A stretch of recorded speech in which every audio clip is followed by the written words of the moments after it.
Gaga ka? Paano ka naging masigit sa legal na asawa? Hanip, akala ko pa naman tinigil mo na yan. Gumawa ka pa talaga ng gayuma para lang maging kabit ka? Hindi ka man lang ba nahihiya sa sarili mo? Kasal yung tao. Mahal na mahal niya ang asawa niya tapos aagawin mo lang? At talagang proud ka pa at masaya ha? Hindi ka mahal ni Marky. Nabubulag lang siya dahil dyan sa kaibangan mo. Kaya hindi ako nagsasabi sa'yo kasi alam kong inggitera ka. Ako ang mahal niya, hindi yung asawa niya. Kasalanan ko ba na mas nauna niyang nakilala yung pangit na yon? Ay, kung hindi nga naman makapal ang mukha mo, no? Sa dami niyang tigyawat sa mukha mo, naging semento na yan sa tigas. Diyos ko, patawarin talaga ako sa mga panlalait ko. Kailan ka naging maganda, ha? Akala mo pala maganda ka kasi ang daming lalaki na nagkakandara pa sa'yo. Na parang hindi mo sila ginayuman, no? Kaya lang naman sila lapit ng lapit sa'yo dahil isa kang ilusyonadang chararat. Ang pangit mo na nga, landi mo pa. Oo, totoo yung mga sinasabi ko. Kilabutan ka naman sana, no? Sasabihin ko kay Iya tong ginawa mo. Tapos na akong konsinting ka doon sa mga nauna. Hindi sa ganito. Kahit ano pang sabihin mo sa akin, gagawa kami ng paraan para mawala ang gayuma ni Marky. Sana magtanda ka na. Dahil sa pagiging desperada ni Yumi na magkaroon ng maraming manliligaw, iisa lang ang naging sandigan niya. Ang panggagayuma. Wala na siyang pinipili kung sino lang ang magustuhan niya. Ginagawa niya ito para maranasan niyang maging maganda at habulin ng maraming lalaki. Pero yun din ang magdadala sa kanya sa sarili niyang kapahamakan. Magagawa pa kaya niyang magbago? O sadyang aabot siya sa puntong maging siya ay magiging bilanggo ng sarili niyang kasalanan? Bakla ka ng taon. Te, kung ako sa'yo, tinitigilan ko na yung panggagayuma sa mga lalaki. Mas maganda yung makakakuha ka ng tunay na love and care. Hindi yung gayuma-gayuma na ganyan. Ay, ako ang kinikilabutan sa ginagawa mong babaitak ka. Bakit ka ba nakikialam? Kung gusto mo, gumaya ka na lang sa akin. Uy, never akong gagaya sa'yo, no? May kusang nagkakagusto sa akin. Tignan mo nga, sa dami ng ginagayuma mo, wala namang handang magpakasal sa'yo. Dapat ang gawin mo, improve mo ang self mo. If hindi mo like ang color mo, try mo ang gluta. Then skincare para dyan sa face mo. Pwede namang matuyo yung malalaki mong tigidig sa face. Then ligo ka lang lagi para di ka magmukhang maasim. Tapos diet ka para pumayat ka, di ba? Kaya mo namang maging maganda kung yun talaga ang problema mo. Tapos pariban ka. Then yung ngipin mo, pabunot mo ang mga bulok. Talagang ide-describe mo pa ako para lang sabihin mong pangit ako? Hindi ko sinabi na pangit ka, ha? Ang sabi ko lang, ayusin mo yung sarili mo. Kung stress ka dahil gurang ka na pero di ka pa nag-aasawa, baka kasi ikaw ang mali. Ay oo, tama, ikaw nga ang mali. Kapit ka masyado sa gayuma eh. Sa mata ka lang nila maganda. Tapos kapag natanggal na ang gayuma nila, galit na sila sa'yo. Iisipin nilang paano sila nakipaghalikan sa ganyan ng ngipin. Magkaibigan ba tayong dalawa? Para kasing tunog kaaway ka eh. No, hindi ganito ang tunog ng kaaway. Concern lang ako sa'yo. Dahil paano kung may mas malaki pang kapalit yung ginagawa mo? Ako natatakot sa ginagawa mo, no? Nung nakaraan, muntikan ka na mapatay nung ginayuma mo dahil sobrang seloso naman pala nun. Wawa naman siya, nakulong pa. Walang kaalam-alam sa katarantaduhan mo. Eh bakit kasi baliw na baliw siya sa akin? Ayoko na nga sa kanya eh. Hindi ko na siya bet. Ay, kung gumanyan, nakala mo kahulman ni Julia Barreto. Kung hindi mo naman kasi yung ginayuma, hindi naman sana siya mababaliw sa'yo ng ganong ka-OA. Ako yung naawa sa tao. Nakulong siya tapos nawalan ng work. Siya pa naman ang breadwinner sa kanila. Hirap magkaroon ng pogi sa lugar natin, oh. Kapag natipuhan ng tsaka mong face, gagayumahin mo. Then kapag sawa ka na, iiwan mo basta. Sinisira mo ang buhay nila. Oo na, ang daldal mo. Uuwi na nga ako. Kita na lang tayo bukas. Bye! Hindi na nakinig ang dalaga sa pinagsasabi ng kanyang kaibigan. Alam ni Yumi sa kanyang sarili na hindi siya kagandahan. Bata pa lang siya ay naging tampulan na siya ng tukso dahil sa kulay ng kanyang balat. Nung nagdalaga siya, lumala pa ang mga panlalait ng mga tao dahil sa tigyawat niyang hindi nawawala.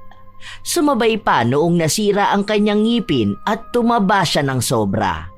Hindi naman magiging problema ang kanyang pisikal na itsura para mahalin ng totoo.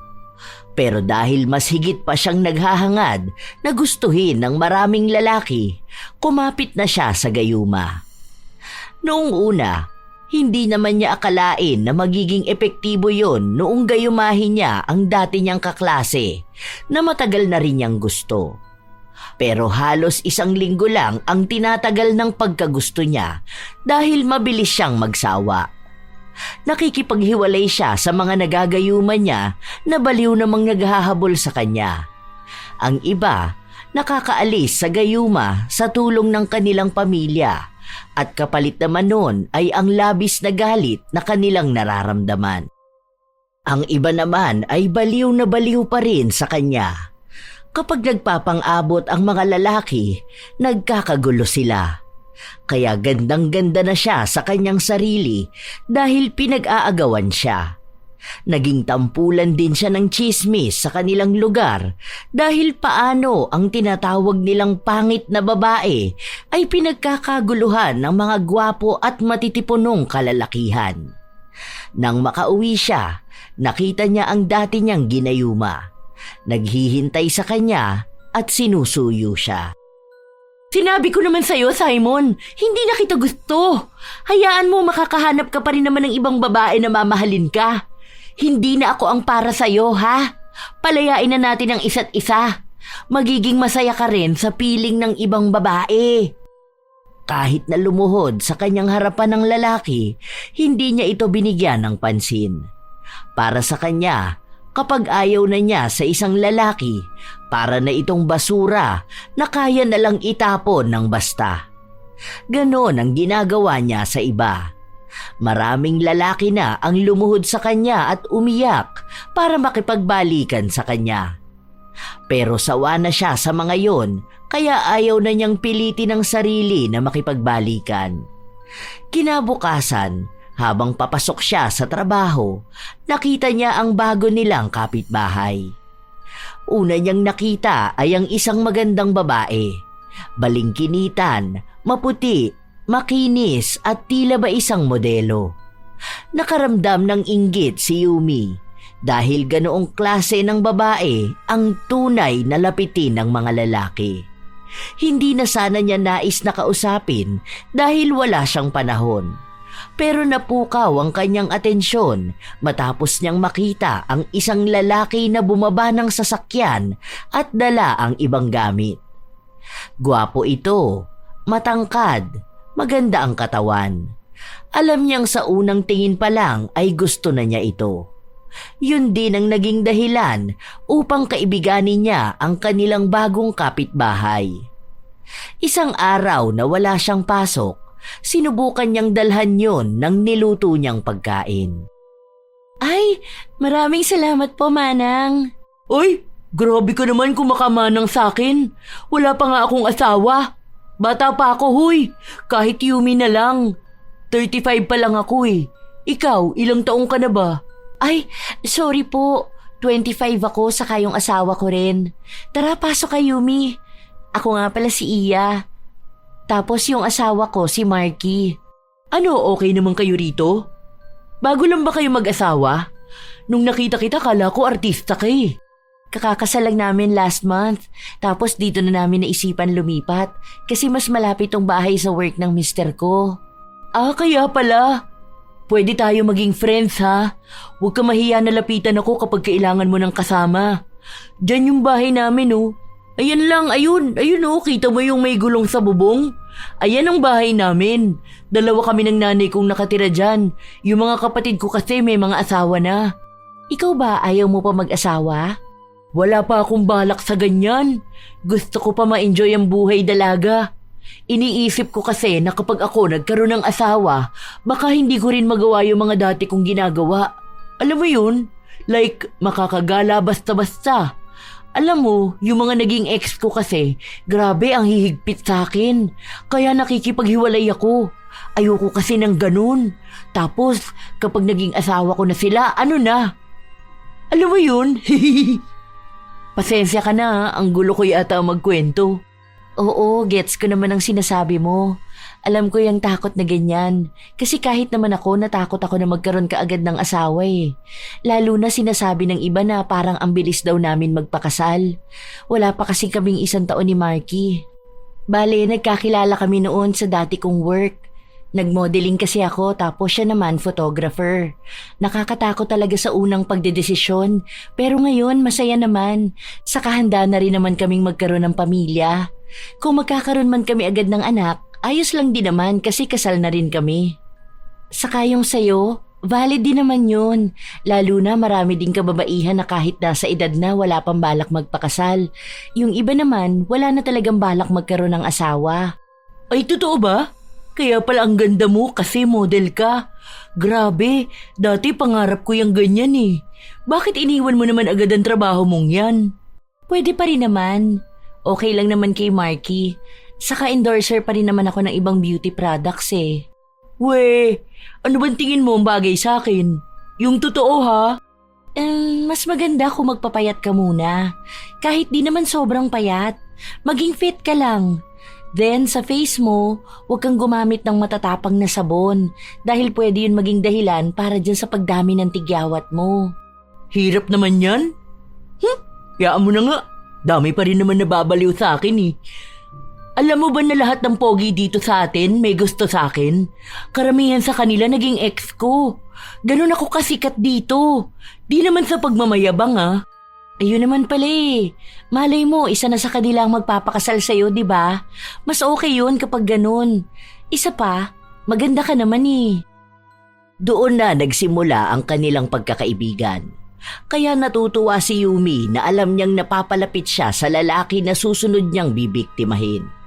Sa itsura pa lang ni Marky, iba na ang dating nito sa mga lalaking nakapaligid sa kanya.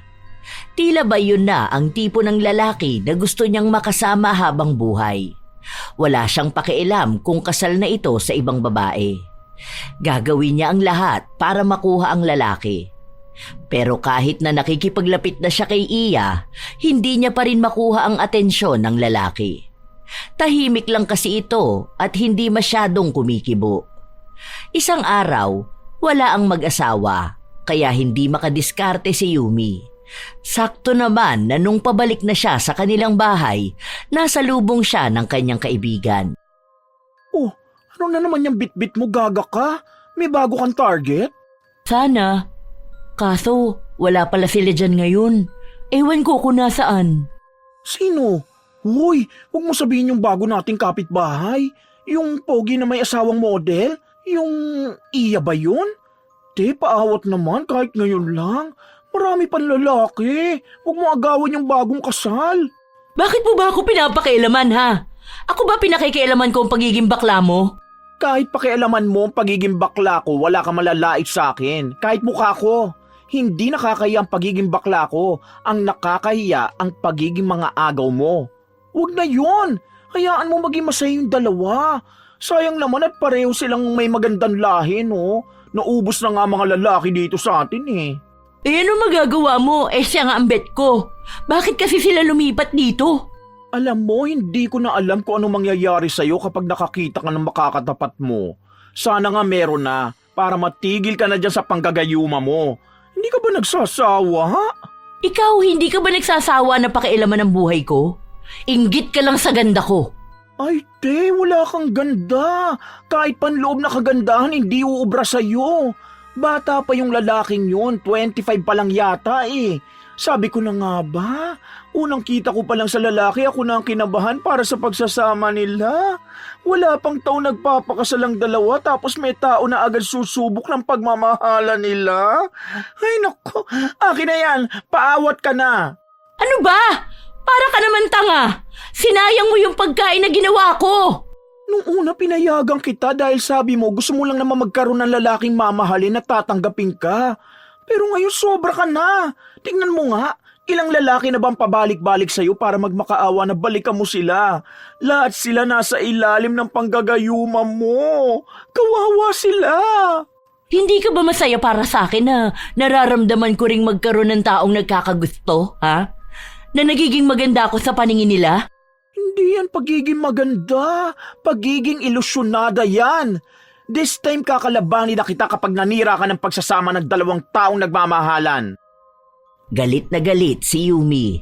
Akala niya yun na ang magtatapos sa kanyang mga plano. Pero hindi nagtagal ay bumalik ang kanilang pagkakaibigan ni RR. Pero hindi pa rin ito sang-ayon sa kanya. Para hindi masira ang kanyang plano, nagpanggap na lang siya na sang-ayon na siya sa pagbabagong nais ng kanyang kaibigan. Natatakot siya na baka magsabi ito kay Iya at hindi na siya payagang makapasok sa kanilang bahay. O yan, libre ko na yung reban sa'yo ha. Hindi ba ako mukhang itlog dito? Itlog na bugok ba? Tingnan mo, sasabihin mo na mahalin ko ang sarili ko, tapos ikaw tong nanlalait sa akin. Eme lang syempre, pero mas naging maganda ka naman. Basta wag mo nalang uulitin yung panggagayuma sa mga lalaki ha. Alam mo, mas maganda pa rin pag natural na nagkagusto sa'yo. Yung totoo. Kasi yun, magbibigay sila ng effort na bukal sa kanilang puso at atay. Kaya hayaan mong mahalin ka nila sa paraang nakikita nilang lahat na maganda sa'yo, ha? Opo, madam. Sige na, lagyan mo na ako ng kilay. Ang pagpapaganda na ginagawa ni Yumi ay paraan niya para mas maging maayos siya sa paningin ni Marky. Hindi niya kayang ipaliwanag kung bakit babaliw na baliw siya sa asawa ng iba. O dahil iniisip niya na kaya niya ring maging mas higit kay Iya. Unang kita niya palang kasi rito, inggit na siya sa kagandahang taglay ng babae. Ilang araw pa ang lumipas, mas lalo siyang napapalapit kay Marky pero hindi sa paraan na gusto niya, kundi bilang pakikisama na lang. Noong wala siyang pasok, doon siya sa bahay ni Iya nakatambay. Wait lang ha, magvi-video lang ako para dito sa pinopromote kong sabon. Ano yan? Binibigay lang nila sa'yo ng libre? Oo, monthly may natatanggap akong products mula sa kanila. Tapos lahat yun ginagawan ko ng video. Tapos ipopost ko yun online para kapag may bumili rin, may kikitain ako. Ganun lang yun. Maliit lang naman pero dagdag na lang sa kita namin. Ayaw mo na mag-work? Sabi ni Marky wag na raw muna kasi nga balak na namin bumuo ng baby. Ay wow! Ang responsable niya talaga no? Asan ba siya ngayon? Nasa work siya. Akala ko ba day off niya? Dapat, kaso lang may big client sila eh. May bigay na extra bayad doon kaya kinuha na niya. Mamaya pa yun uuwi. Yung binibigay kong ulam, tinitikman ba niya? Hindi masyado eh. Yung mga ulam kasi nabigay mo ayaw niya. Tapos ako na lang ang kumakain. Or minsan kami ni Manang. Yung nagpupunta rito para maglinis sa bahay at maglaban ng mga damit namin. Bakit? Ano bang gustong ulam ni Marky? Gusto nun ako yung nagluluto. Ewan ko rin eh. Basta ang gusto niya palagi, yung kakainin niya or babaunin niya, dapat ako mismo ang nagluto. Bihira lang yun kumain ng hindi ako ang nagluto. Kapag kakain lang kami sa labas o kaya pag nasa bahay siya ng parents niya. Nakaramdam ng inisang dalaga dahil ang buong akala niya ay napapalapit na siya sa lalaking inaasam niya. Kung pinahihirapan siya ni Marky, dahilan yon para mas lalo niyang gustuhing ituloy ang panggagayuma rito. Kung hindi ito kumakain ng pagkain na hindi si Iya ang nagluto, alam niyang mahihirapan siyang ibigay ang pagkain na may gayuma. Baka kung kanino lang ito mapunta. Kailangan niyang umisip ng bagong plano. Kaya pasimple siyang bumalik sa matandang nilalapitan niya kapag hihingi siya ng gayuma. Hindi yun alam ni RR. Dahil ang pangako niya rito ay kahit na kailan, hindi na siya babalik doon. Basta kahit na anong paraan na lang. Ano pa bang ibang gayuma? Di ba meron yung niriritwalan? Sige na, ganun na lang. Kaso hindi ko pa pala alam ang tunay na pangalan ni Marky. Kapag nalaman ko, yun na lang ang gagawin natin ha. Hindi naman ako makakapagbigay ng pagkain sa kanya. Nagtry ako kaso iba naman pala ang kumakain. Baka mamaya ibigay nila yun sa pulubi. Basta next week babalik ako ha. Nagpatuloy ang dalaga na alamin ang tungkol sa lalaking balak niyang agawin.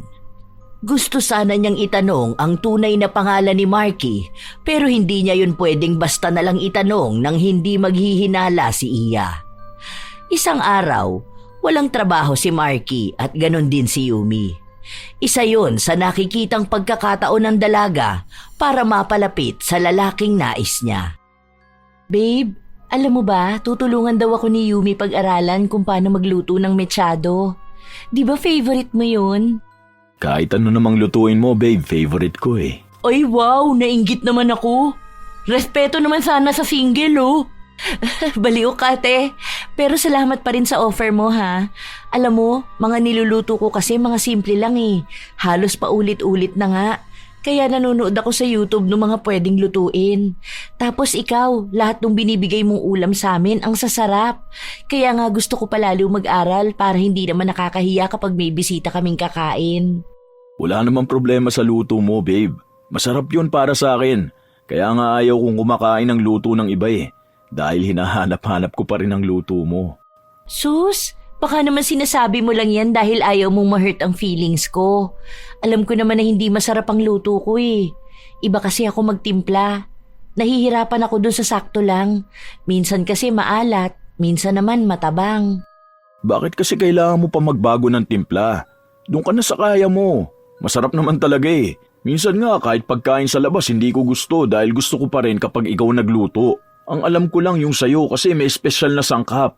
Pagmamahal. Ano ba? Para ka namang ano dyan, babe. Ang cute niyong tingnan. Bagay na bagay talaga kayong dalawa. Halatang mahal na mahal niyo ang isa't isa. Sana ganyan din ang maranasan ko. Makakakilala ka rin ng lalaking para sa'yo. Ang dami kayang nagkakagusto sa'yo. Nakita ko pa nga nung nakaraan na parang may nagtatalong dalawang lalaki dahil pinag-aagawan ka. Oo nga, naalala ko nung nakaraan paalis na ako. May nakita ako nagsusuntukan sa tapat ng bahay niyo. Ano yun, mga manliligaw mo ba? Hindi ko alam kung sino yun. Minsan kasi, bigla na lang din may mag-aaway sa tapat ng bahay namin. Eh baka ex ko at yung isa manliligaw ko. Bakit ganun? Parang may kakaiba sa kanila. Anong kakaiba? Wala, para kasing pati yung mga taong umaawat sa kanila nagagalit sa'yo. Yung isa dun kasama ang nanay niya tapos sinasabi sa anak niyang tigilan ka na dahil hindi naman daw pagmamahal yung nararamdaman nun para sa'yo. Tapos yung isa ring babae na umaawat dun sa isa pa, narinig ko na para daw pinaglalaroan mo lang kung sino-sinong lalaki. Ano ba kayo? Nagpapapaniwala kayo sa mga ganong sabi-sabi ng mga kapitbahay. Alam niyo ang mga tao sa paligid natin kung ano-ano na lang ang sasabihin niya tungkol sa'yo. Sa akin. Katulad niyan, nakikita nila na marami ang nagkakagusto sa akin. Anong gagawin nila? Malamang sisiraan nila ako. Dati pa naman yan ganyan sila sa akin. Iniisip kasi nila na wala namang magkakagusto sa akin dahil nga pangit daw ako. Ay ano naman magagawa ko kung minahal ako ng anak nila? Hindi ko naman hawak ang damdamin nila, di ba? Porket ba ganito ang tingin nila sa akin, wala na rin ba akong karapatan na mahalin? Napiliin? Kaya hindi ako nag-aasawa dahil alam kong hindi ako tatanggapin ng biyenan ko eh. Alam ko naman eh, kilala ko naman sila. Pero isa lang ang masasabi ko, lahat ng mga tao dito, masama ang tingin nila sa akin. Ewan ko na lang kung ano pang masasama na nasabi nila sa inyo. Kasi malamang meron silang paninira sa akin dahil nakikita nila na nagiging kaibigan ko na kayo. Pero alam ko naman na matatalino kayo eh, kaya hindi kayo basta naniniwala sa kanila. Pero kung ano man ang opinyon nyo, kayo pa rin naman ang makakaalam nun. Kung masama na rin ang tingin nyo sa akin, wala na akong magagawa dun. Wala naman kaming pinaniniwalaan. Ang alam ko lang yung doon sa tindahan. May nagsabi sa akin na wag daw ako makikipagkaibigan sa'yo dahil bruha ka. Malandi ka raw at mga agaw. Kita mo na? Ewan ko ba kung bakit sila nagagalit sa akin na para bang kasalanan ko na gustuhin ako. Eh sino naman ang aagawin ko? Alangan naman si Marky. Ang kapal naman ng mukha ko, di ba? Ikaw na ang asawa niyan. Ano naman ang laban ko sa'yo? Ang ganda mo, sobra. Saka, kasal kayo at magkaibigan tayo. Hindi ko gawain yung mga binibintang nila sa akin. Nakuha ng dalaga ang simpatya ni Iya dahil likas na mabait at maawain ito. Pero si Marky, tila ba may kakaibang ugaling pinapakita sa kanya. nagdududa ito sa intensyon niyang pasukin ang buhay nila. Hindi nga siya nagkakamali dahil madalas na pinagbabawalan na nito si Iya na makipag-usap sa kanya. Hindi man direktang sinasabi ni Iya, pero may mga palusot siya na ang pasaring ay tungkol sa pag-iwas sa kanya. Pero nahuli na ng dalaga ang ugali ni Iya, kaya kaya niya itong daanin sa pagpapaawa. Halos 3 araw wala sina Iya, kaya 3 araw na ring mainit ang ulo ni Yumi. Hindi pa ba uuwi itong mga to? Nakakainis na. Kung saan-saan na naman siguro sila nagpupuntang dalawa. Masaya na naman yun si Iya. Bakit ba kasi ang hirap utuin ni Marky? Hindi siya tulad ng ibang lalaki. Napakailag niya sa akin. Pero ito ang tatandaan niya. Hindi ako titigil hanggat hindi ko siya nakukuha. Wala siyang magiging kawala sa akin. Buo na sa kalooban ng dalaga, nagagayumahin niya si Marky kahit na gaano pa ito kahirap lapitan. Alam niyang makakagawa pa rin siya ng paraan. Isang araw, habang nasa trabaho sina Yumi at RR, bigla nilang napag-usapan ang tungkol sa mag-asawa. Ewan ko lang kung totoo, pero yung kasi narinig ko balak daw ni lalaki na ibenta yung bahay na yon. O kaya, san lang tira? Ha? Bakit naman daw? Maayos naman sila dun, di ba? Pangit ba ang bahay nila? Hindi ko alam. Walang sinasabi na may problema ang bahay. Maayos naman daw yun Wala ring sira. Nung una nga akala namin may multo, kaya parang biglaan yung desisyon na umalis. Pero wala naman daw. Parang gusto lang ata nilang kumuha na lang ng kondo. Ewan ko ba? Di ba kayo ni Iya ang friend? Bakit kaya hindi mo siya tanungin? Baka may ibang dahilan o baka mas bet ni lalaki ang buhay kapag nasa kondo sila nakatira. Mukhang naiingayan yata sa atin Wala namang sinasabi sa akin si Iya Bibihira na nga lang kami mag-usap dahil madalas nandun lang siya sa bahay nila. Tapos kapag dadalaw naman ako, sinasabi niya wag daw muna. Ewan ko, wala naman din akong ginagawang masama sa kanya Saan mo naman nabalitaan yan? Mamaya, eme-eme mo lang yan Hindi yan eme-eme lang Totoo yan sinasabi ko. Ewan ko kung bakit hindi niya sinabi sa'yo. Nagtanong kasi sa akin si Mudra kung may kakilala ako na pwedeng bumili ng bahay. O kaya magsanlang tira. May porsyento yatang ibibigay si Marky kung sino makakahanap ng buyer ng bahay. Malaki din yata ang bigayan sa kanila. Kaya yun, dami talaga naghahanap. Meaning, urgent ang bentahan. Nakapagtataka to Parang may kakaiba sa kanila at sa kinikilos ni Iya. Naging aligaga ang dalaga sa pagpapagayuma kay Marky. Kailangan na mas mauna siyang kumilos kaysa maunahan siya sa pag-alis nila. Kung mangyayari man yun, alam niyang mahihirapan na siyang maangkin ang lalaking gusto niya. Habang lumilipas ang araw, mas lalong nakakaramdam ng irita si Yumi. Kahit na ano rin kasing gawin niyang paglapit kay Iya, hindi na siya kinakaibigan nito. Iisa lang ang alam niya. May natanggap ng balita ang dalawa at maaaring yon ang pinaniniwalaan ni Marky. Kaya para makaiwas sila sa mas malaking problema, sila na lang ang aalis at lalayo sa kanya. Hanggang sa dumating ang isang araw na nabalitaan na lang ng dalaga na may nakakuha na ng bahay at naghihintay na lang sila na magbayad yon bago sila makaalis. Buwisit talaga! Hindi pwede itong ganito! Si Marky lang ang lalaking gusto ko na hindi ko makukuha! Hindi ako papayag! Kailangan mo maging baliw sa akin! Dapat ako lang ang babaeng mamahalin mo! Ako ang magdidikta kung gugustuhin pa kita o hindi. Pero hanggat gusto kita, dapat mabaliw ka sa akin. Ano ba? Bakit ba totoong pangalan na lang ni Marky hindi ko pa makita? Iba kasi ang pinangalan niya sa Facebook Mahabang oras ang ginugol ng dalaga para lang makahanap siya ng ibang impormasyon tungkol kay Marky. Hanggang sa nakita niya ang isa sa post ng kamag-anak nito.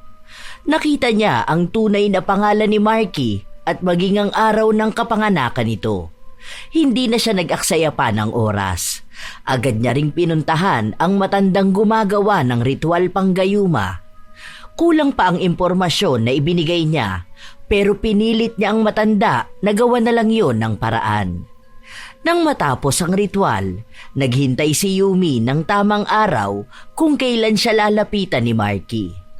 Habang lumilipas ang araw, palapit ng palapit ang paglipat ng bahay ng mag-asawa. At kasabay naman nun ay hindi pa rin nagiging epektibo ang gayuma. Hanggang sa isang araw, habang naghihintay ng masasakyan si Yumi dahil galing siya ng palengke, may sasakyan na bumusina sa kanya. Nung buksan ang bintana, si Marky ang bumungad sa kanya. Pauwi ka na ba? Tara na, sumabay ka na sa akin. Ay, hindi na muna. Maghihintay na lang ako ng jeep. Salamat! Huwag ka nang mag-jeep. Tara na. Nung una, hindi agad sumama ang dalaga. Sinusubukan niya kung pipilitin siya. Dahil kung nasa ilalim na ng gayuma si Marky, ibig lang sabihin nun ay handa nitong gawin ang lahat para mapa-oo lang siya. Ganun kasi ang nangyayari sa ibang mga lalaki na kanyang ginayuma. At tama nga siya, dahil pinilit siya ni Marky na sumama sa kanya, pero may lambing yun, na hindi gagawin ng lalaki kung nasa tama siyang pag-iisip. Kilala niya kasi ito bilang masungit sa iba, habang malambing sa asawa. Doon na naman mas labis na naramdaman ni Yumi na ang ganda-ganda niya at walang panlaban si Iya. Uy, saan mo naman ako dinala? Akala ko ba uuwi na tayo? Hindi naman dito ang daan pa uwi sa atin. Mamaya na lang. Kumain na lang muna tayo. Bakit ayaw mo ba? Date lang tayo. Date? Sus, bakit naman tayo magde-date? Hindi ka ba hahanapin ng asawa mo? Di yan. Hindi naman niya alam na umuwi na ako. Alam niya nasa trabaho pa ako. Kaya may oras pa tayo magkasama. Talaga? Eh di, gusto mo na ako? Ganun ba? Ay, baka niloloko mo lang ako ha. Paano yan kapag nalaman ng asawa mo? Makikipag-iwalay ako sa kanya. Gusto kita. Kaya nga kita sinusundan palagi. Alam mo, hindi ko alam kung bakit hanggang sa panaginip ko nakikita kita.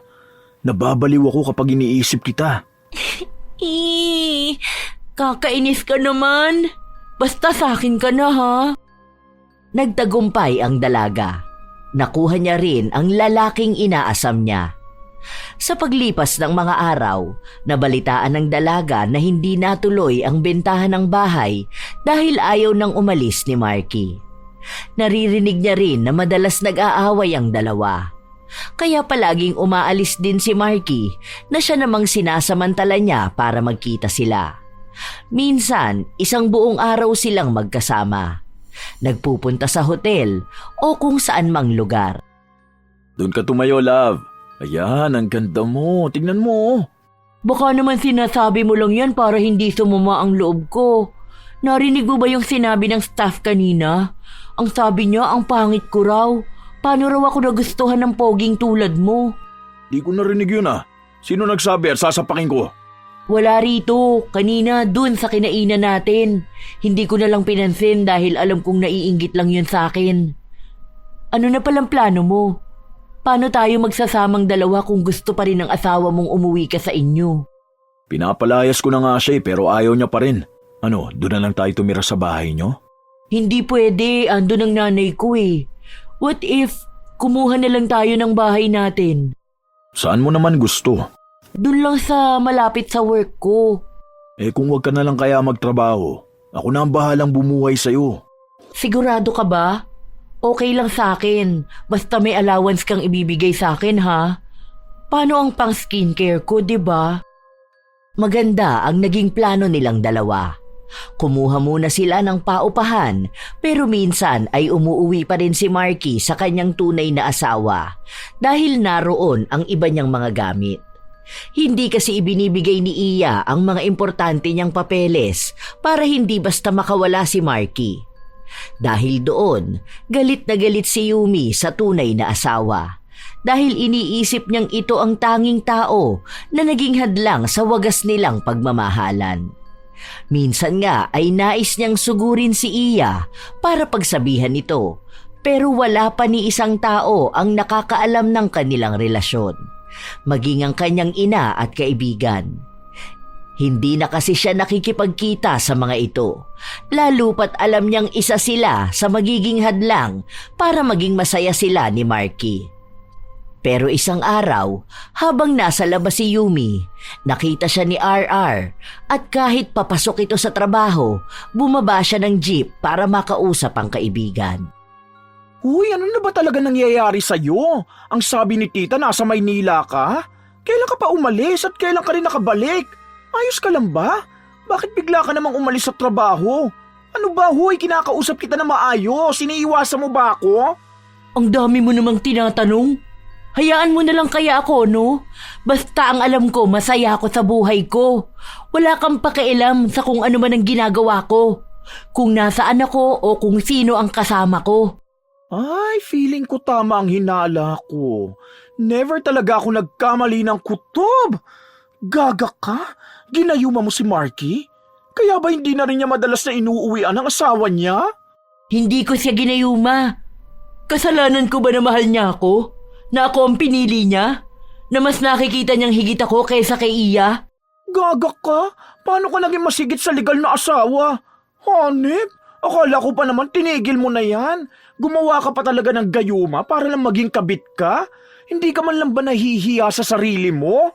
Kasal yung tao. Mahal na mahal niya ang asawa niya tapos aagawin mo lang? At talagang proud ka pa at masaya ha? Hindi ka mahal ni Marky. Nabubulag lang siya dahil dyan sa kaibangan mo. Kaya hindi ako nagsasabi sa'yo kasi alam kong inggitera ka. Ako ang mahal niya, hindi yung asawa niya. Kasalanan ko ba na mas nauna niyang nakilala yung pangit na yon? Ay, kung hindi nga naman makapal ang mukha mo, no? Sa dami niyang tigyawat sa mukha mo, naging semento na yan sa tigas. Diyos ko, patawarin talaga ako sa mga panlalait ko. Kailan ka laging maganda, ha? Akala mo pala maganda ka kasi ang daming lalaki na nagkakandara pa sa'yo. Na parang hindi mo sila ginayuma, no? Kaya lang naman sila lapit ng lapit sa'yo dahil isa kang ilusyonadang chararat. Ang pangit mo na nga, landi mo pa. Oo, totoo yung mga sinasabi ko. Kilabutan ka naman sana, no? Sasabihin ko kay Iya tong ginawa mo. Tapos na akong konsintihin ka doon sa mga nauna. Hindi sa ganito. Kahit ano pang sabihin mo sa akin, gagawa kami ng paraan para mawala ang gayuma ni Marky. Sana magtanda ka na. Hindi na nakapagsalita pa ang dalaga dahil agad na ring umalis ang kanyang kaibigan. Kilala niya si RR. Alam niya na kapag sinabi nito ay siya ring gagawin. Ang isa na lang sa kanyang pasalamat ay hindi alam ng kaibigan kung saan sila nakatira. Nang umuwi na si Marky, pinagsabihan niya ito na huwag sasabihin kahit na kanino kung nasaan sila. May mga tao kasi na gustong sirain ang pagmamahala natin eh. Kaya huwag kang papayag na makarating sila dito sa atin, ha? Oo, ayoko rin naman maagaw ka na iba sa akin eh. Alam ko na ang daming lalaki nagkakagusto sa'yo. Habang lumilipas ang ilan pang linggo, walang naging problema sa kanilang relasyon. Ilang beses tinatawagan ni RR ang kaibigan, ngunit hindi ito sumasagot sa kanya. Ang alam lang ni Yumi, maayos ang lahat. Mahal na mahal siya ni Marky at pinaparamdam ito sa kanya. Lahat ng sasabihin niya ay sinusunod. Hindi siya hinahayaan na magalit o magtampo hanggang sa dumating ang araw na nagsawa na siya. Pakiramdam niya ay nananawa siya sa pagiging mabait ni Marky. Gusto na niyang makipaghiwalay. Ganun talaga ang kanyang ugali. Hindi siya tumatagal sa isang relasyon. May panibago rin kasi siyang lalaki na gustong akitin at kunin. Nagayuman na niya yon at gusto na rin siya. Ngayon, siya naman ang nagloloko kay Marky. Kapag wala ang lalaki, kasama niya sa bahay ang bago niyang ginayuma. Ang pogi mo talaga, no? Buti ka pa, ang ganda ng katawan. Maganda rin naman ang katawan ni Marky, pero iba pa rin ang iyo. Oo, huwag ka mag-alala. Ikaw pa rin naman ang gusto ko. Hindi ko lang yun maiwan dahil baliw na baliw sa akin. Hayaan mo, nag-iisip na rin naman ako ng ibang paraan kung paano ko siya iiwan. Ibabalik ko na lang siya sa asawa niya. Ayoko na sa kanya. Ang boring niya eh. May lakas siya ng loob na sabihin yun dahil alam niya na kahit ibalik niya si Marky sa asawa nito, iisa lang ang mangyayari. Babalik-balikan pa rin siya nito. Nang manawa na siya sa bagong lalaki, iba naman ang kanyang ginayuma. Ang daming dumaan na lalaki sa kanya habang sila pa ni Marky. Hanggang sa isang araw ay nahuli siya ni Marky habang meron siyang ibang kasiping. Dahil ayoko na nga sa'yo, di ba? Hindi mo ba yun maintindihan? Ano bang dapat kong sabihin? Bumalik ka na lang sa asawa mo! Huwag mo ko iiwan. Mahal na mahal kita. Ikaw lang ang gusto kong makasama. Lahat ng sasabihin mo gagawin ko. May gusto ka bang ipambili? Sabihin mo lang. Ayoko na nga. Ayoko na. Ang kulit mo naman eh. Kahit na magmakaawa ka sa akin, ayoko na sa'yo. Doon ka na sa asawa mo. May iba pa mga lalaking nagkakagusto sa akin. Baka uuwi na ako sa bahay, kaya ngayon pa lang nakikipaghiwalay na ako sa'yo. Umiiyak sa kanyang harapan si Marky. Halatang malaki ang epekto sa kanya ng gayuma. Dahil kahit na nahuli na niya si Yumi, hindi niya pa rin magawang magalit dito.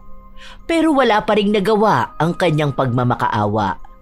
Natuluyan pa ring umuwi sa kanilang bahay si Yumi habang si Marky naman ay sa bahay ng kanyang asawa. Pero hindi pa rin siya natigil na lapitan ng dalaga. Palagi siyang nag-aabang sa labas ng bahay hanggang sa may nakaaway siyang isa pang lalaki na baliw din kay Yumi. Yun ang bago niyang ginayuma na agad niya ring pinagsawaan.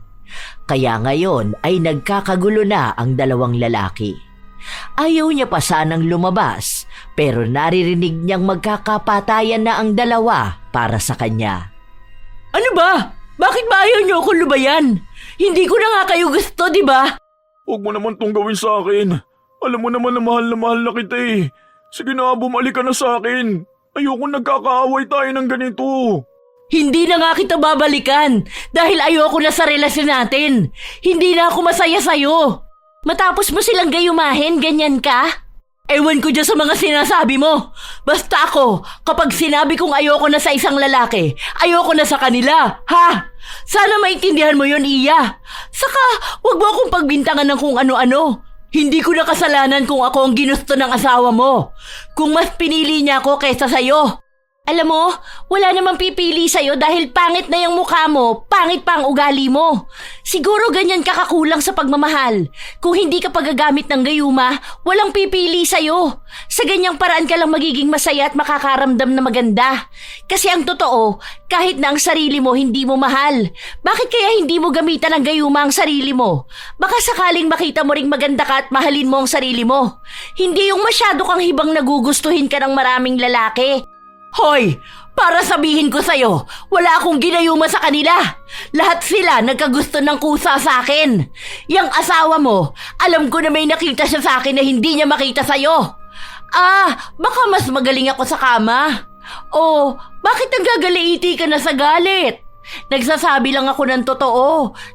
Dahil noong magkasama kami, gigil na gigil siya sa akin. Sa ako ang nanawa sa kanya. Kaso hindi niya matanggap. Buti nga binalik ko pa yan sa'yo. Walang iya ka talaga. Ang kapal ng mukha mo. Napakakapal. Hirap lang talaga kami magpaalis ng gayuma sa kanya eh.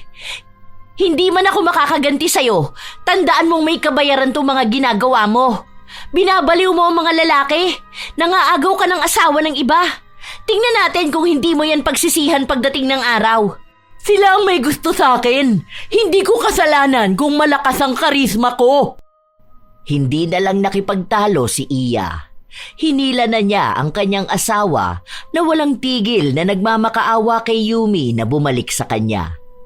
Sa mga araw na lumipas, hindi lang si Marky ang patuloy na nangungulit kay Yumi. Ang daming lalaki. Kahit na saan siya magpunta ay pakiramdam niya sobrang ganda niya. Dahil palagi siyang pinag-aagawan. Palaging may nagmamakaawa sa kanya. Sa ganoong paraan siya nagiging masaya, kaya kahit na anong sabihin ng mga tao sa paligid niya, wala siyang pakialam. Mas lalo niya pang iniinggit ang mga yon at sinasabi sa kanila na wala ng ibang lalaki na naiwan sa kanila kundi mga pangit na lang. Dahil ang mga may itsura ay nagkakandara pa sa kanya.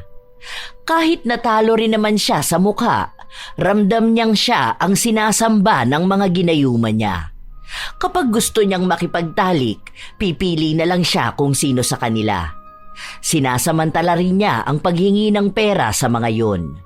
Ang ibang asawa o nobya ng mga lalaking ginayuma niya ay sinusugod siya, pero wala naman silang magawa dahil siya pa rin ang ipinagtatanggol ng mga kalalakihan.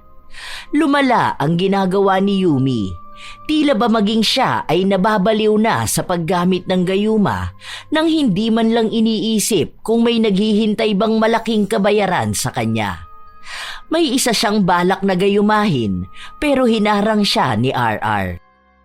Ano bang problema mo?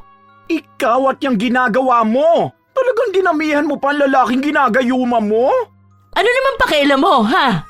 Concern lang ako sa iyo at sa kanila. Awang-awa na ako at sa pamilya nilang hindi na alam ang gagawin. Hindi pa lahat kaya magamot ng albularyo.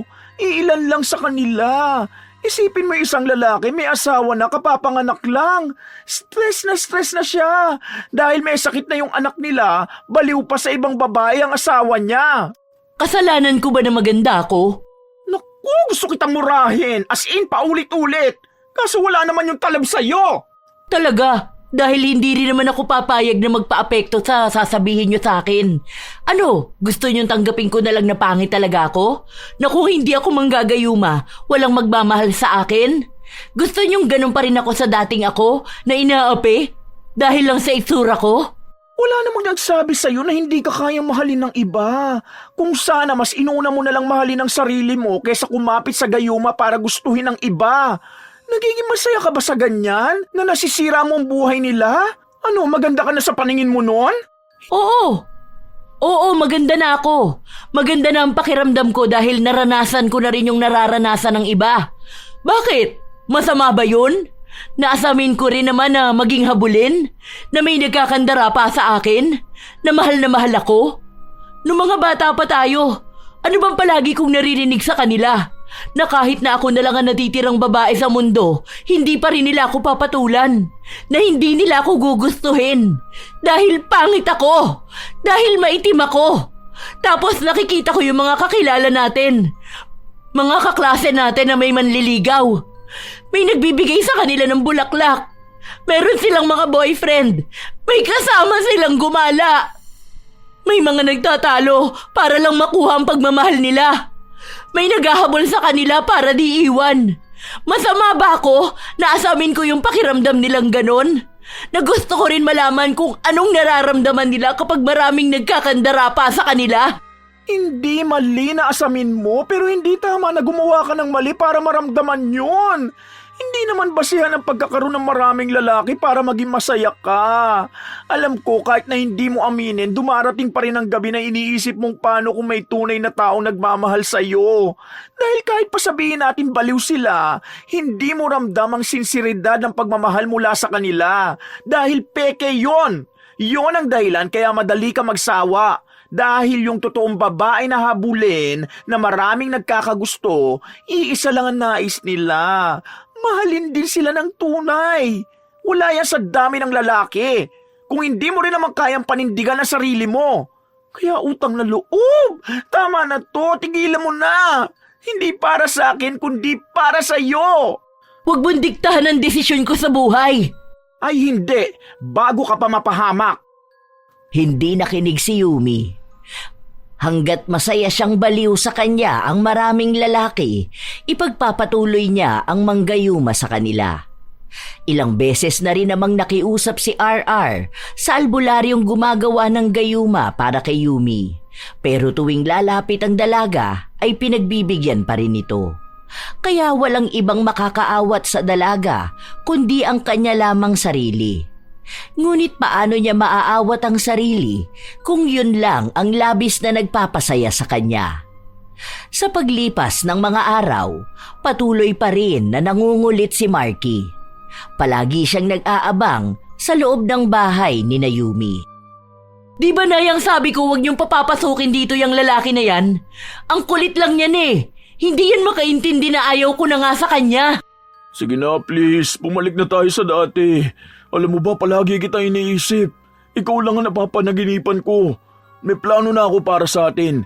Titira tayo sa ibang bansa para walang ibang lalaki ang aagaw sa'yo. Tara na, sige na. Maawa ka naman na sa akin. Alam mo naman na mahal kita. Sa hindi na nga kita mahal, di ba? Ano bang problema mo? Ang kulit mo! Sobrang kulit mo! Nakakabwisit ka! Ang daming lalaking nagkakagusto sa akin at nababaliw. Anong tingin mo, papatulan pa rin kita? Handa akong gawin ang lahat ng gusto mo. Kahit ano, sabihin mo lang. Gusto mo ba ng bagong sasakyan? Gusto mo ba ng bagong bahay? Kahit ano pa yan. Sigurado ka ba? Kapag sinabi ko sa'yo na gusto ko ng iPhone at bagong motor, bibigyan mo ko? Tapos sa akin lang nakapangalan? Oo, basta sabihin mo lang na mahal mo ako. Ibigay mo na muna sa akin ang kailangan ko bago ko sabihin sa'yo na mahal pa rin kita. Kapag nakita ko na sa harapan ko, doon ko pag-iisipan kung makikipagbalikan ba ako sa'yo. Sinasamantala na ng dalaga ang pagkabaliw sa kanya ni Marky. Pinagsabihan na siya ng kanyang ina tungkol doon pero hindi siya nakikinig. Sinasabi niya na para naman daw sa kanilang dalawa ang ginagawa niya. Matanda na ang ina kaya madalas na lang itong nasa kanilang bahay.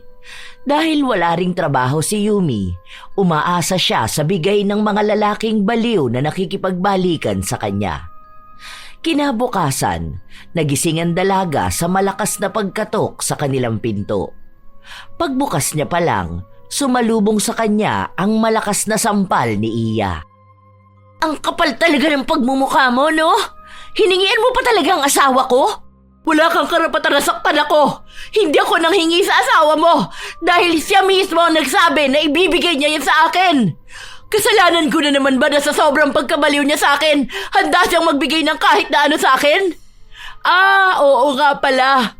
Galit ka sa akin dahil kahit nakasama mo ang asawa mo, ako pa rin ang hinahanap niya, di ba? Kawawa ka naman, Iya. Alam mo ba na inaaya niya akong umalis na kami? Na pumunta na lang daw kami sa ibang bansa para dun kami magsamang dalawa? Alam mo ba yon? Malamang hindi, di ba? Kawawa. Tingnan natin kung sino magiging kawawa sa atin sa mga susunod. Kaunti na lang makakatakas na ang asawa ko sa gayumang ginawa mo. Matapos nun, sisiguraduhin kong magdurusa ka! Bakit? Anong gagawin mo sa akin? Hindi naman pwedeng indemanda mo ko eh. Sa paanong paraan? Na inagaw ko ang asawa mo? Sige, may iba ka pa bang ebidensya? Di kung mawawala nga yung gayuma sa kanya, congrats sa'yo dahil mababawi mo na ang asawa mo. Oo, talagang ganon. Congrats sa akin dahil babalik ang tunay na pagmamahal ng asawa ko. Habang ikaw, mananatili ka pa ring pangit at desperadang babae. Yang kaitiman ng balat mo kasing itim din ang budhi mo. Walang lalaking seseryoso sa'yo. Dahil sino ba naman lalaki ang magkakagusto sa ganyang pagmumuka? Ha? Ang pangit mo! Ang baho mo pa! Bulok ang ugali mo katulad ng ngipin mo. Oh, bakit ang sama ng tingin mo sa akin? Totoo naman, di ba? At least ako, okay, sige, patatawarin ko ang asawa ko dahil alam kong wala siyang alam sa ginawa niya. Magkakabalikan kami. Ako pa rin ang legal wife. Maganda, mabango, fresh. Ikaw, ano ka ba? Bukod sa isang babaeng walang nagmamahal. Hindi mo pwedeng ipagyabang sa akin ang mga nagkakandara pa sa'yo dahil peke yon. Ikaw ang nakakaawa dahil napakalungkot mo na, napakapangit mo pa. Wala kang karapatan na laitin ang itsura ko! Meron akong karapatan. Meron kaming karapatan dahil hinayaan mo kaming gawin yon. Kasi ikaw mismo sa sarili mo tanggap mo na pangit ka at malungkot ka. Bakit? Magkakandara pa ka ba sa iba kung hindi totoo? Mali ka. Hindi sila ang baliw sa'yo. Ikaw ang baliw sa idea na may nagmamahal sa'yo. Yun ang totoong nakakaawa. Hindi na kinaya ni Yumi ang mga salita na yon, kaya agad niyang isinara ang pinto. Galit na galit siya. Nais niyang gumanti kay Iya. Kaya ang naiisip niyang paraan ay ang agawin ulit ang asawa nito. Ang naiisip niya ay tanggapin si Marky kapag bumalik ito sa kanya at nagmakaawa. Pero hindi na yun nangyari. Ang huli na lang niyang nabalitaan ay nawala na ang gayuma kay Marky. Galit na galit nga raw ito at nais na sunugin ang bahay ni Yumi. Mabuti na lang ay napigilan siya ni Iya. Hindi na rin niya nakita ang dalawa dahil umalis na rin ang mga ito. Kalahati rin ng mga lalaki na nagayuman niya ay gumaling na. Ang iba, katulad ng mga bago, ay hindi pa rin naaagapan. Buisit! Bakit ba ang daming inggitera?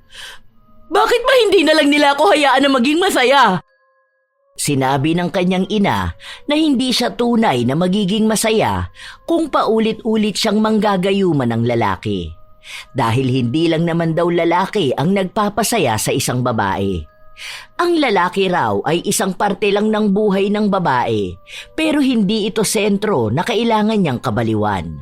Kapag daw natanggap niya ang kanyang sarili. Sa pagmamahal sa sarili, doon niya malalaman na hindi naman ganon kahalaga ang mga kalalakihan. Hindi nakakailanganin ng maraming baliw sa kanya dahil aasamin niya ang isa ngunit tunay. Pero hindi pa rin nakinig ang dalaga. May isa siyang natipuhan at pinagayuman niya yon. Nakuha naman niya ang lalaki. Minahal siya at nabaliw sa kanya. Pero masyado itong palaban. Hindi katulad ng iba na kapag sinabi niyang ayaw niya ay hindi siya pinipilit. Pero ang bago niyang lalaki, kahit sabihin niyang ayaw niya, halos patayin siya nito. Ilang beses na ring nagbanta sa kanyang buhay kaya hindi siya makawala. Ang daming ipinagbabawal sa kanya, kahit pa ang paglabas niya ng kanilang bahay. Dahil doon, humingi siya ng tulong sa iba pero walang may pakialam sa kanya. Sinasabi na ginusto niya yon kaya panindigan niya. RR, sige na, tulungan mo na ako. Nakala kami ni nanay dito sa bahay. Natatakot na ako kay Jake. Sige na. Wait lang, try ko muna ha. Nangihingi pa ako ng help sa mga pulis. Ay, yan na nga ba sinasabi ko sa'yo eh. Ang tigas naman kasi ng ulo mo. Di ba ang sabi ko, huwag mo nang gawin yung panggagayuma mong ganyan. Ayan, tignan mo. Hindi mo kilala kung sino yung nagayuma mo. Hindi siya katulad ng ibang mga lalaki na nakilala mo. Huwag ka na magalit sa akin. Tulungan mo na lang ako, sige na.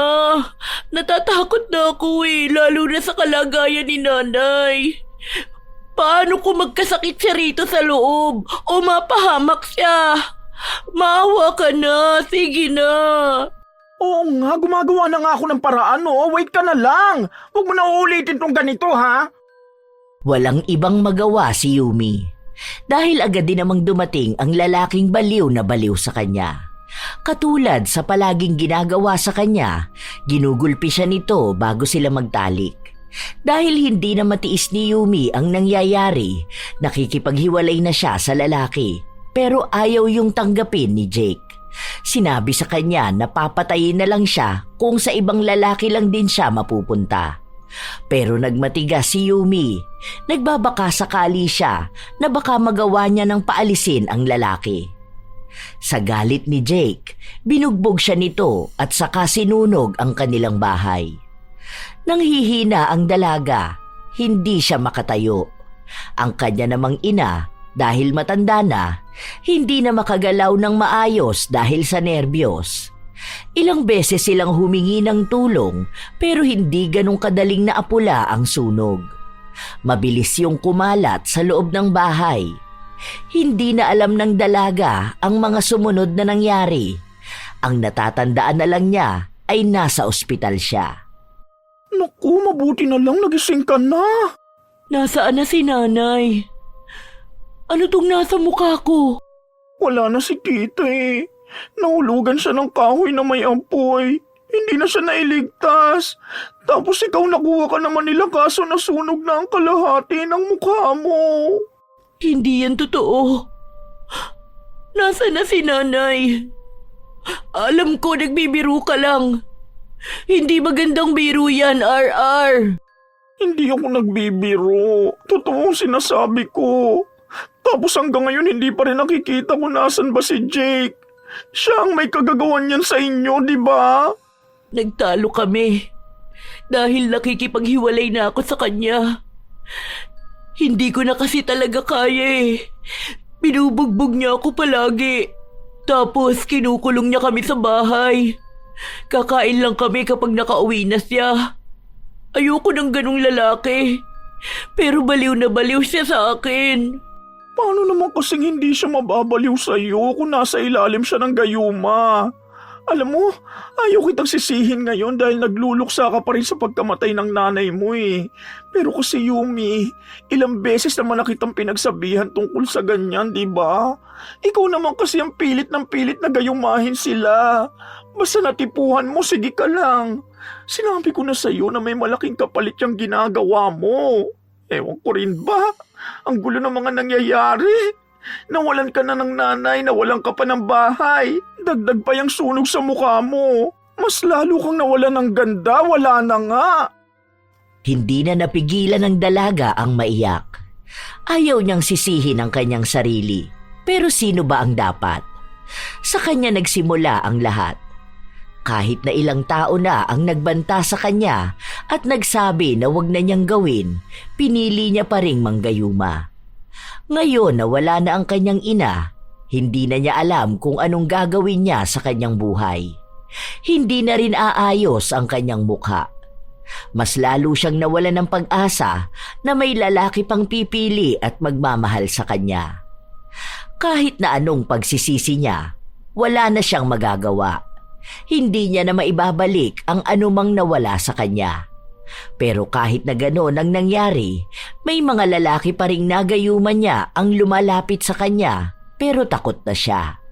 Dahil kung hindi pa rin nawawala ang gayuma sa iba, marahil ay hindi pa rin tapos sa kanya si Jake. Lalo na ngayong alam na noon na hindi siya namatay sa sunog at ang dami pa ring lalaki na nakaabang sa kanya. Doon na nagsimulang matakot siya sa lahat. Pakiramdam niya, lahat ng lalapit sa kanya, handa siyang saktan. Nung mailibing na ang kanyang ina, nagtanong sa kanya ang mga kapatid kung saan niya nais na manirahan. May isa na tumulong sa kanya na humanap ng bagong uupahan na bahay dahil hindi na mapapakinabangan ang sunog nilang bahay. Nakakita naman sila ng titirhan niya. Ang perang nakuha niyang tulong sa sunog at pagkamatay ng ina, ginamit niya para makapagsimula ng bagong negosyo. Sarili na lang niya ang kanyang bubuhayin, kaya gumagawa siya ng paraan kung paano siya magkakaroon ng pagkakakitaan. Madalas din, kapag tumitingin siya sa kanyang sarili, nakikita niya ang isa sa malalagim na nangyari sa kanyang buhay. Ang pangit ko na lalo. Hindi ko nakilala kung sino ang babae na nasa harapan ko kapag nakatingin ako sa salamin. Tanggapin mo na lang siguro. Huwag naman sana umabot sa punto na para maramdaman mong maganda ka, gagamit ka na naman ng gayuma. Sana naman matuto ka na, di ba? Tingin mo ba? May magmamahal pa rin sa akin? Ang una mong gawin, mahalin mo ang sarili mo. Hindi mo na kailangan panghilingin sa ibang pagmamahal na yun. Kasi kahit namang ganyan ka, kung makakakilala ka ng lalaking alam ang kabutihan mo, mamahalin ka niya. Kung hindi man, siguro naman hindi ka mamamatay kung wala kang asawa, di ba? Ang pangit ko! Tao naman ako! Gusto ko lang naman magmahal eh. Bakit ako ang pinaparusahan ng langit? Ganun na ba ako kasama? Feeling ko hindi mo pa rin gets kung ano nangyayari sa'yo. Kung may parusa man ang langit, siguro dapat alamin mo kung bakit. Ano bang ginawa mo sa kapwa mo? Ilang pamilya at relasyon bang sinira mo? Ilang lalaki bang inalisan mo ng karapatan na piliin ang totoong mahal nila? Alam mo, hindi ko na kayang pangaralan ka eh. Dahil kung ikaw mismo hindi mo alam kung anong ginagawa mo. Kung tingin mo wala kang mali, baka ikaw na talagang mali. Gusto ko lang ng pagmamahal. Ay, ewan ko sa'yo. Basta pinagsabihan na kita ha. Total buhay mo naman yan. Ikaw na ang bahala dyan. Ayoko nang ulitin ang mga sinabi ko sa'yo. Ikaw lang ang makakapagpatahimik sa buhay mo. Pero mukhang ayaw mo naman ng katahimikan. Ilang araw pa ang nakalipas, hindi na sila nag-uusap ng kanyang kaibigan dahil paulit-ulit lang din si Yumi sa kanyang sinasabi na hindi niya kasalanan kung bakit siya naghahanap ng pagmamahal sa iba. Dahil ayaw na ni RR na makasakit ng damdamin ng kaibigan, hindi na lang niya ito binibigyan ng tugon. Hanggang sa isang araw, bumalik na naman si Yumi sa albularyo. Bigyan mo pa ulit ako ng gayuma. Bakit ayaw mo na? Hindi pwede. Di ba ito ang trabaho mo? Bakit hindi mo ibigay sa akin ang gusto ko? Bakit kailangan mong pakialaman ang buhay ko? Sa gusto ko ng taong magmamahal sa akin ng sobre. Sinabi ng albularyo na sobra na siya sa kanyang mga ginagawa. Dahil sa susunod na taong gagayumahin niya, magiging malala lang ang tingin sa kanya ng mga ito. Baka isa na sa kanila ang tuluyang makapatay sa kanya. Pero nagpupumilit ang dalaga hanggang sa ninakaw niya ang isang gayuma. Dahil doon, may panibagong lalaki siyang nauto. Naging mabait sa kanya ang lalaki hanggang sa nagsama sila sa iisang bubong. Ang akala niya, maayos na ang lahat, pero nakita siya ng kanyang kaibigan. Ano na naman to? Baliw ka na ba talaga? Pwede ba? Kung wala ka magandang gagawin dito sa bahay, umalis ka na lang. Hindi mo ba nakikita na masaya na ako? Na maayos na ang buhay ko? May asawa yan, may 2 pang anak. Ano ba, baliw ka na nga talaga. Hindi mo na alam ang ginagawa mo. Hindi ka man lang natuto sa ginawa sa'yo ni Jake. Tapos hanggang ngayon wala pa rin si Jake, hindi pa rin alam kung nasan siya. Tapos sa halip na magbagong buhay ka, ang ginawa mo nanguha ka pa rin ng ibang lalaki? Hindi mo ba talaga kaya maging masaya na ikaw lang? Na walang ibang lalaki? Hindi mo rin ba kaya maging masaya para sa akin, ha? Sige, isang beses ko na lang to sasabihin. Last na to! Last na rin may pakialam ako sa'yo. Kaya sa susunod na may mangyari sa'yo, wag na wag kang hihingi ng tulong sa akin, ha? Dahil hindi na ako tutulong sa baliw na babae. Ikaw ang dahilan kung bakit namatay ang nanay mo. Kung bakit nasunog ang bahay nyo at yung pangit mong mukha. Dahil dyan sa kagagahan mong ganyan. Na akala mo masaya kapag may lalaki kang inuuto dahil sa gayuma. Sige, kung may gagawin yan o kung sino man baliw sa'yo, deserve mo na yon kasi tanga ka. Naiinggit ka lang sa akin kaya yan ang sinasabi mo. Gusto mo kasing maging malungkot ang buhay ko katulad mo eh. Dahil bakla ka at walang seseryoso sa'yo. Wow, ako pa? Oo, bakla ako pero hindi ako malungkot at desperada. Isa pa, hindi ako pangit. Oh, di ba ganito ang gusto mo? Mag-aaway tayo? Ang dami na nga nangyari sa buhay mo tapos ako lang ang kakampi mo. Ngayon ako na rin ang kakalabanin mo? Sino nagsabi sa'yo na wala nagmamahal sa akin? Hoy, may boyfriend man ako o wala, masaya ko. Yon ang wala sa'yo. Yon ang nawala sa'yo matapos mong malulung dyan sa bisyo mong panggagayuma. Kaya wag mo kong pagsasalita ng ganyan. Okay, sige, go ka na dyan. Magpakabaliw ka na. Dito ko na tinatapos ang pagkakaibigan natin. Total, hindi mo naman ako pinakikinggan eh. Bahala ka na sa buhay mo. Total, wala ka na rin naman kinatatakutan na mawala. Hindi na naghintay pa si RR sa sasabihin ng kanyang kaibigan. Dahil kusa na siyang umalis. Matapos nun, talagang pinutol na ni RR ang anumang ugnayan nilang dalawa. Hindi na sila nag-usap. Wala na silang balita sa isa't isa. Pero si Yumi, patuloy niya pa rin ginagamit ang gayuma. Matapos niyang magsawa sa kanyang kinakasama, ibang lalaki naman ang ginawa niya ng masama. Lalo na't nagbebenta siya ng pagkain sa kanto, nakikita niya kung sino ang pwede niyang susunod na bibiktimahin. Hanggang sa isang araw, pag-uwi niya sa kanyang bahay, napansin niyang bukas ang pinto at mukhang may pumasok sa loob. Hindi siya nag-alala dahil akala niya ay kung sino lang o baka nakalimutan niyang isarado. Pero nagulat siya nang makita niya si Jake. Anong ginagawa mo rito? Umalis ka na rito! Hindi mo ba nakikita na sunog na ang mukha ko dahil sa kagagawan mo? Namatay ang nanay ko dahil sa kabaliwan mo! Utang na loob! Lubayan mo naman na ako! Bakas pa rin ang pagnanasa kay Jake. Baliw na baliw pa rin siya kay Yumi at sinabi sa kanya nito na silang dalawa lang daw ang magmamahalan. Walang ibang lalaki na aagaw kay Yumi. Dahil sa oras na malaman niyang nakikipagtagpo ito sa iba, siya na mismo ang gigilit sa leeg ng dalaga. Takot na takot si Yumi dahil alam niyang magkakatotoo yun. Kapag nagalit sa kanya si Jake, talagang papatayin siya nito. Nagawa na nga niya ng isang beses, magagawa niya ulit. Kaya walang nagawa si Yumi. Dahil ayaw siyang pakawalan ni Jake, nagsama sila sa iisang bahay. Palagi siyang nakakulong. Kahit cellphone ay hindi siya pinapahawak. Hindi siya makahingi ng tulong sa iba. Kahit sa kaibigan niyang kinalimutan na rin siya. Parang awa mo na. Tigilan mo na ako. Hayaan mo na akong mabuhay. Parang awa mo na.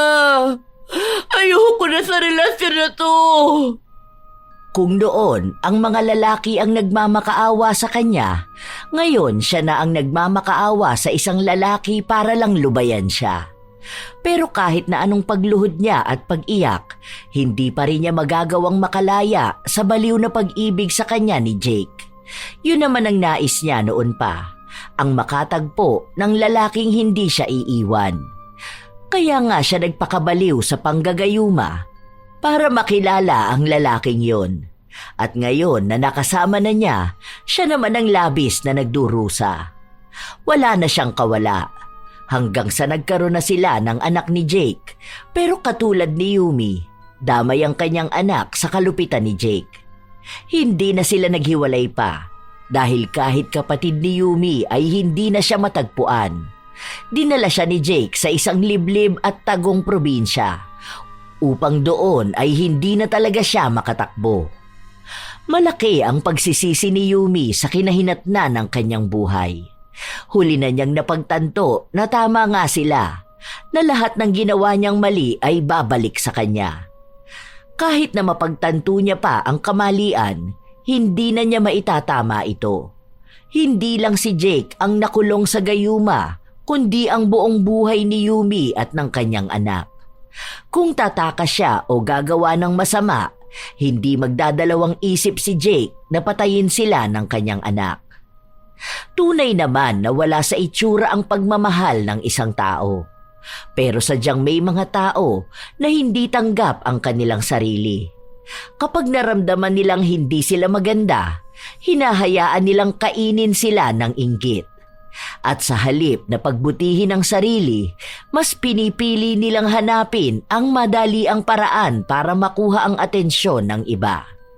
Tulad na lang ng paggamit ng gayuma. Isang bagay na akala nila'y makakatulong para maramdaman nilang kaibig-ibig sila kahit hindi totoo. Maraming gumagawa niyan, hindi dahil masama sila, kundi dahil desperado silang mahalin. Pero hindi nila naiisip na ang gayuma ay hindi lang basta simpleng orasyon o inumin. Isa itong kasinungalingang nakabalot sa pagnanais na maramdaman ng pagmamahal, kahit alam nilang hindi ito totoo. Kapag pinilit ang isang taong mahalin sila, kahit na hindi ito bukal sa kanilang puso, hindi sila ang nalugi kundi ang taong nagpumilit na magpakababad sa kasinungalingan. Sarili lamang nila ang kanyang niloloko. Tunay naman ding may mga babaeng ginagawa ito dahil pakiramdam nila wala silang halaga. Akala nila dahil hindi sila maganda, hindi na sila karapat-dapat magmahal o mahalin. Sa una, makukuha nila ang kanilang nais, pero darating pa rin ang panahon na unti-unting magbabago ang isang pagmamahal na gawa lang sa ritual. Babalik at babalik ang kasalanan na ginawa nila. Sila rin ang magtatamasa ng hirap na kapalit ng pagpupumilit. Tandaan na hindi naman kailangan maging maganda para mahalin. Ang pag-ibig ay hindi nababase sa pisikal na itsura. Dahil ang kagandahan ay lumilipas kasabay ng panahon. Minsan din naman, ang pag-ibig ng iyong kapareha ay nagbabago sa pagdaan ng panahon. Pero iisa lang ang klase ng pag-ibig na hindi madadaan sa gayuma. Ito ay ang pag-ibig sa sarili at pagtanggap sa kung sino ka man. Kaya mga apo, hindi dapat maging dahilan ng itsura para gumawa ng masama sa kapwa. Wala naman taong pangit, sadyang nadadala lang ng sabi-sabi ng mga tao. Ang sino mang tao, may karapatang mahalin at magmahal. Sadyang dapat lang alamin muna ang pagmamahal sa sarili dahil paano mo malalaman ang pagmamahal na nais mo kung ikaw mismo ay hindi ito maibigay sa iyong sarili. Naway may aral kayong natutunan sa ating bagong kwento. Maaari nyo ring ibahagi ang inyong opinyon dahil nais ko itong mabasa. Ito ang inyong Lola Telang at maraming salamat sa palagi ninyong pakikinig mga apo.